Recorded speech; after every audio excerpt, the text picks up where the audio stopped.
Bismillahirrahmanirrahim. Innamal mu'minuna alladhina amanu billahi wa rasulihi. Assalamualaikum warahmatullahi wabarakatuh. Bagaimana kabarnya anak-anak yang soleh dan solehah? Semoga semua dalam keadaan sehat dan selalu dalam lindungan Allah Subhanahu wa ta'ala.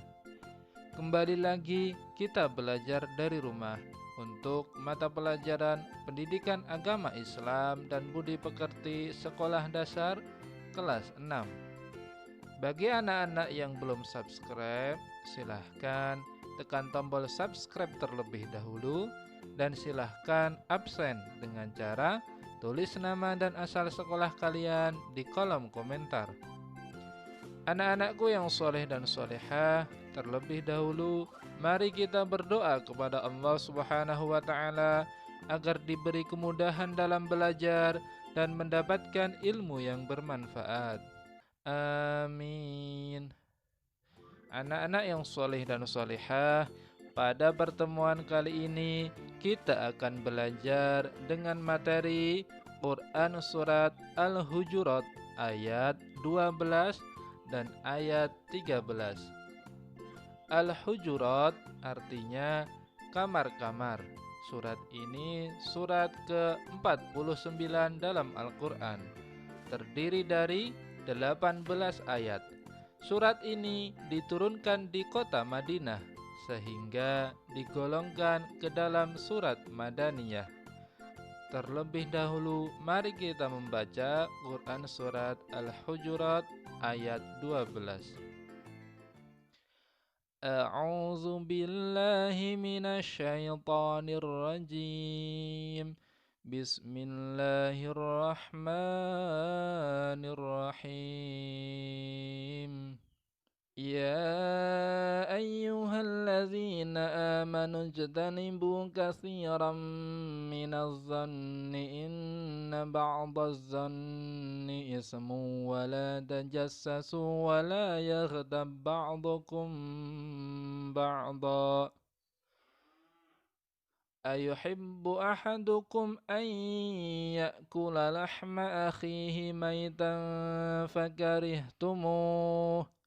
Wattaqullah innallaha tawwabur rahim.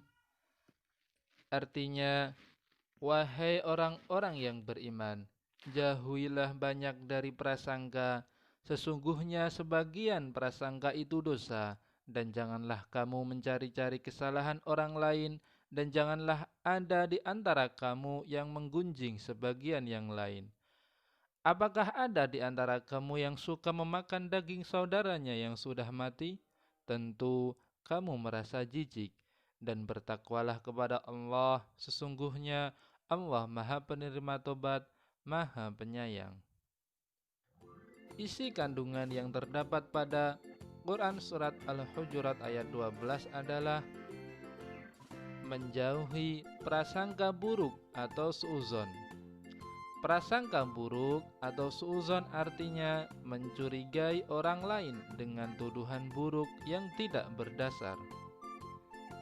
Pada ayat tersebut, jika kita beriman kepada Allah, janganlah berprasangka buruk terhadap orang lain, karena berprasangka itu dosa besar. Yang kedua, jangan mencari keburukan orang lain. Berprasangka buruk saja kita dilarang, apalagi kita mencari keburukan orang lain. Yang ketiga, jangan ghibah. Ghibah artinya membicarakan sesuatu tentang orang lain yang tidak hadir, yang jika orang tersebut mengetahuinya, ia tidak suka. Allah Subhanahu wa ta'ala menyamakan orang yang suka bergunjing seperti orang yang suka memakan daging saudaranya yang sudah mati. Tentu anak-anak merasa jijik. Oleh sebab itu, taatilah perintah Allah Subhanahu wa ta'ala dan jauhi larangannya, termasuk bergunjing atau menceritakan kejelekan orang lain. Yang keempat, Allah Maha Penerima Tobat. Jika kita telah berbuat salah dan dosa karena telah melanggar larangan Allah Subhanahu wa taala, segeralah bertobat dan bertakwa kepada Allah. Sesungguhnya Allah Maha Penerima Tobat lagi Maha Penyayang. Quran Surat Al-Hujurat ayat 13. A'udzu billahi minasy syaithanir rajim. Bismillahirrahmanirrahim. Ya ayyuhan nasu inna khalaqnakum min zakarin wa unsa wa ja'alnakum syu'uban wa qabaila lita'arafu.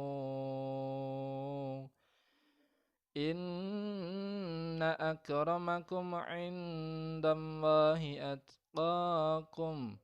Innallaha alimun khabir. Artinya, wahai manusia, sungguh kami telah menciptakan kamu dari seorang laki-laki dan seorang perempuan. Kemudian kami jadikan kamu berbangsa-bangsa dan bersuku-suku agar kamu saling mengenal. Sesungguhnya yang paling mulia di antara kamu di sisi Allah ialah orang yang paling bertakwa. Sungguh Allah Maha Mengetahui, Maha Teliti. Anak-anakku yang soleh dan solehah, isi kandungan surat Al-Hujurat ayat 13 adalah manusia diciptakan dalam dua jenis, yaitu laki-laki dan perempuan. Yang kedua, manusia diciptakan berbangsa-bangsa dan bersuku-suku dengan tujuan agar saling mengenal, bukan saling bermusuhan. Dalam kelompok, kita harus saling mengenal satu sama lain.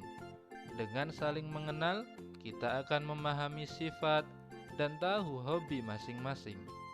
Dengan saling mengenal sesama teman, kita akan terhindar dari salah paham atau prasangka negatif atau saling bergunjing yang tidak benar. Dengan demikian, tidak ada di antara kita saling menganggap diri paling benar. Kandungan selanjutnya, kedudukan manusia semua sama di mata Allah. Yang paling mulia adalah orang yang bertakwa, bukan orang yang berpangkat atau yang kaya. Apakah anak-anak sudah tahu arti dari takwa? Takwa adalah melaksanakan perintah-perintah Allah dan menjauhi semua larangan-larangannya. Jadi anak-anakku yang soleh dan solehah, orang yang paling mulia bukan yang memiliki banyak harta, yang memiliki pangkat, yang tampan, yang cantik, akan tetapi yang paling mulia adalah orang yang bertakwa. Oleh sebab itu, tidak ada artinya kita menyombongkan diri tanpa beribadah kepada Allah Subhanahu wa ta'ala. Kandungan selanjutnya, Allah Maha Mengetahui lagi Maha Teliti. Alhamdulillah, materi pelajarannya sudah selesai. Semoga anak-anak dapat memahami materi Quran Surat Al-Hujurat ayat 12 dan ayat 13. Dan semoga anak-anak semuanya dapat mengamalkan isi yang ada di dalamnya. Mari kita akhiri dengan berdoa. Subhanakallahumma wa bihamdika asyhadu an la ilaha illa anta astaghfiruka wa atubu ilaik. Wassalamualaikum warahmatullahi wabarakatuh. إليه سبيلا شهادة أن لا إله إلا الله وأن محمد رسول الله لا